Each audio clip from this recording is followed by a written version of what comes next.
Nobody knew who this man was, and nobody knows who he is till this day. All that we know is he erased his identity successfully.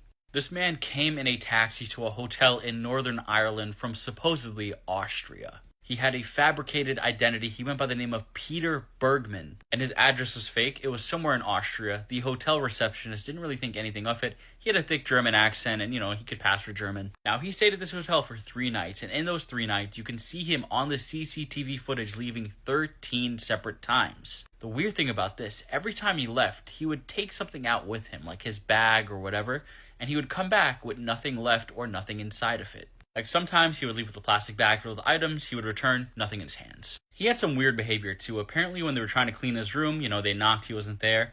Then they entered after a period of time, assuming he wasn't there. He didn't have the do not disturb on his door or anything. And when they broke into it, he looked very spooked, as if, they caught him in the middle of something he shouldn't be doing. The next day he called a taxi to take him to a beach. He asked for beach recommendations at the front desk. He went to the beach, stood there for a few minutes, got back in the taxi, and then went back to the hotel. A little strange, but okay. The next day and the third day, he checked out of the hotel. He had his 3 bags on him, a luggage, a crossbody bag, and then a purple plastic bag. Except the luggage, the suitcase, wasn't the original one he walked in with. It was a completely different one. So what happened to his original one? They didn't catch him leaving with it or anything. It was also never recovered, too. He left with 3 things, the luggage, the paper bag, and then the crossbody bag, whatever it was.